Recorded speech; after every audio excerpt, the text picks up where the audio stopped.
दोस्तों अज जी अपडेट में सभी पेरी प्यार के खुश आमदीद। अज जी अपडेट है सोप सीरियल वीरन की वस्ती की एक ज़बरदस्त बेहतरीन अपडेट तक शेयर कंदासीं।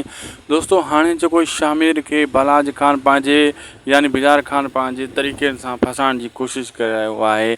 एक तो पुलिस मोकले छी थी तो जी हू वही शिरोज़ की इंक्वायरी करे शिरोज़ किथे है तो शामिर के मथों यो केस लगी सके। बो तो वरी जो है दोस्तों हाँ रहीम के भी फसायो पे वही रहीम के बार बार शिरोज़ भी धमकियों दे रहा है। बिजार खान के भी निशाने ते रहीम है तो शामिर जो हू एक राइट हैंड है।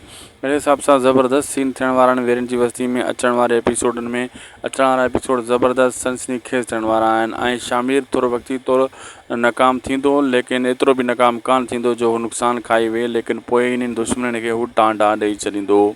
बाक़ी ज़बरदस्त सीन अचण वारा आहिनि। जेका भी एपिसोड हाणे ईंदा उहो ज़बरदस्त सनसनीखेज़ थियण वारा आहिनि। वीडियो जो सुठो लॻो दोस्तों हिन वीडियो के जेतिरो थी सके महिरबानी करे पंहिंजे व्हाट्सअप ग्रुपनि में पंहिंजे दोस्तनि ताईं फेसबुक ID ते ज़रूरु शेयर कंदा। जेतिरो थी सके इनके शेयर कंदा चैनल उदासी TV के भी ज़रूरु सब्सक्राइब लाइक शेयर कंदा। ही तव्हांजो ई चैनल है, हर वक्त तव्हांखे अपडेट ॾींदो रहे थो पियो।